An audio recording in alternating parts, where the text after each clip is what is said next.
Hello and welcome to another edition of Motor Cars Enthusiast.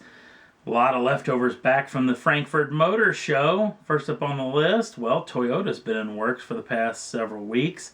Supposedly let loose at Frankfurt Motor Show, they're working on an actual hybrid system for this particular automobile. We may see a hybrid version of the GT86, FRS, or BRZ. Now, they're in initial testing of this deal, so not really 100% sure if it will be a production version, but if Toyota's working on it, chances are you may get to see it. So it'll be exciting to see what comes of this in the future. Speaking of the BRZ, well, the BRZ, if you happen to own one of these automobiles, let's say you own one right now, and you're thinking about, you know what, may need to get rid of this vehicle. Well, a little helper deal from fueleconomy.gov. This fantastic little site that you can go on and actually punch in the numbers that you're actually getting on your present day automobile. Check out to see what other people are getting as fuel economy wise, which gives you a little bit better idea of what real fuel economy your vehicle can get. Well, here in the US market, fueleconomy.gov can actually print out these little bad boys. Yeah, window stickers if you want to print out a window sticker for your automobile if you're thinking about selling it.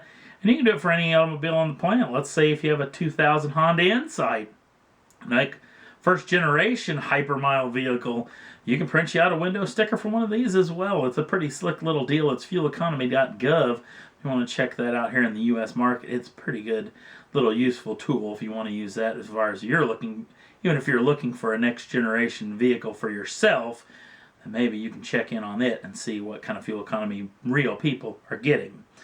Next up on the list, the 370Z's been out from Nissan for several years. Well, guess what? We're going to get a new edition that probably, chances are, won't be called the 370. Will probably be called the 380 or 390 or whatever Nissan decides to end up calling it. Well, apparently, the vehicle will be making a return in concept form at the Tokyo Motor Show this year. It may look a little something like this. You never know. This is one of the pictures that I found on the interwebs over the past several days. So we'll wait and see, but we got an official date. The Tokyo Motor Show will be the return for the successor of the 370Z. Next up on the list, well, we've talked about Bugatti over and over again, and I know it gets a little bit boring, but it is somewhat of a tour de force when it comes to a supercar. Not my world's favorite supercar. In fact, I don't think I would ever own one of these vehicles. But that being said, it sure is entertaining to talk about what this car can do. And it's just a geek and nerd fest when it comes to numbers in this automobile. And we've talked quite a bit that we were hoping at Frankfurt Motor Show that the successor for the Veyron, or the Veyron 2.0 if you will, was going to make a return at the Frankfurt Motor Show. Well, what did make a return was the actual head of Bugatti, who said that it is at least 2 years off before you see the next Veyron. And it will not be, and this is in his words, a successor to the Veyron, because you can't build a successor to the Veyron. Apparently, they have maxed out everything they think they may be able to do with this particular platform. So it will be a next generation Veyron, or a, the next body style, if you will, of the Veyron. It won't be a successor. It won't be a massive improvement on this particular automobile. But we'll wait and see. A couple of years off.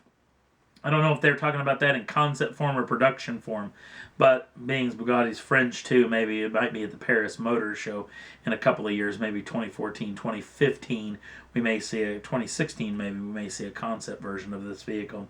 We'll wait and see.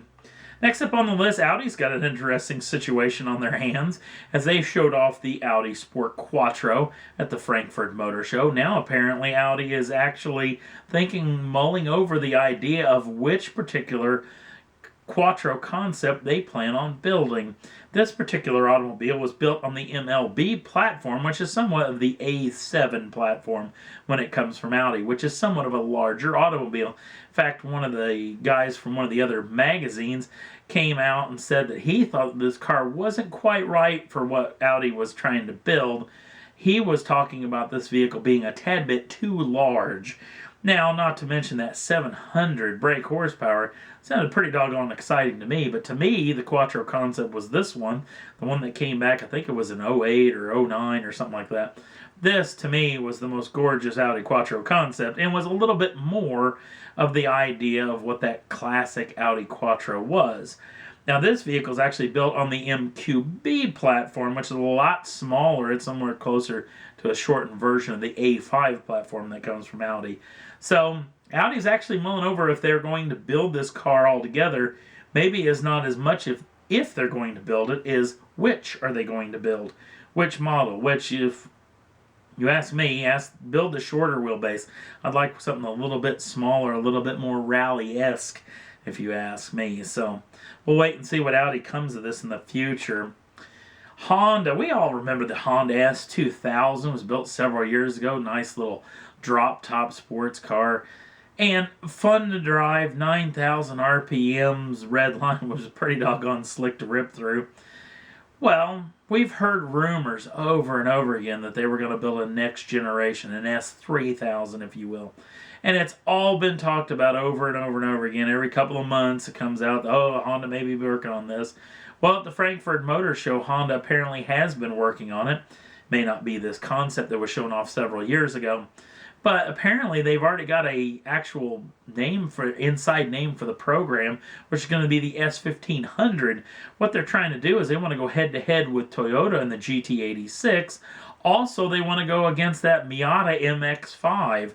We're hearing that this vehicle will cost under $20,000 for a starting price, which is a pretty doggone good deal, especially when you look at the GT86, or at least the FRS BRZ here in the States, which is quite a bit more expensive, not to mention it doesn't come in a soft top. So hopefully, maybe this time, this rumor will be real, and there will be a real S3000, or whatever Honda decides to call this vehicle. We'll wait and see, but I hope that Honda is building this as we speak. Now let's talk about pickup trucks, especially the Ford Raptor. A lot of you around the world may not know a whole lot about this particular automobile, but basically when Ford was building, well, the Lightning program from SVT, Special Vehicles Team, underneath the Ford umbrella, they built a little hot rod version. It had a 5.4-liter supercharged V8, little rear-wheel drive pickup truck, as most pickup trucks are, with a little hot rod. Well, one of the guys at the SVT group says, why don't we build an off-roader? He'd been helping a buddy of his in an off-road racing program. So they built this little pre-runner. It's wider, it's lowered, and it has a huge amount of expensive Fox shocks on this vehicle. In fact, rumors were floating about that these things were somewhere around $2,500 per corner for these particular shocks. So Ford built this vehicle, and most of it's plastic and whatnot to make it a little bit less expensive. Well, apparently Ford is just selling these things like hotcakes. These vehicles only are lasting 15 days on dealer showrooms, so Ford is upping production of this particular model from 3 an hour up to 5 an hour, and apparently Ford's been selling these upwards of 1,000 of them a month. 14% increase over last year, which got me thinking, remember a story several shows ago when Ram talked about building their own version of the Raptor called the Ram Runner, which actually you can go out and buy the parts to make your Ram a Ram Runner right now, but it's pretty pricey. And Ford said that they may build a turnkey version if the Raptor project actually end up being very fruitful. Apparently it is fruitful, so the ball's in your corner, Ram. Nothing more exciting than see a couple of manufacturers go at it head-to-head in building a certain model of vehicle. Especially we've seen it over the past several years as the battle of muscle cars has come back into the foray for the big three American manufacturers.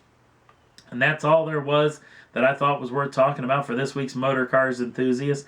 If you want to jump on over to the Facebook page, the link's down in the show notes. Also, if you want to subscribe to the channel, you can do so at any time and get the first dibs on the brand new shows as soon as they come out. Thanks for watching, and we'll see you again real soon.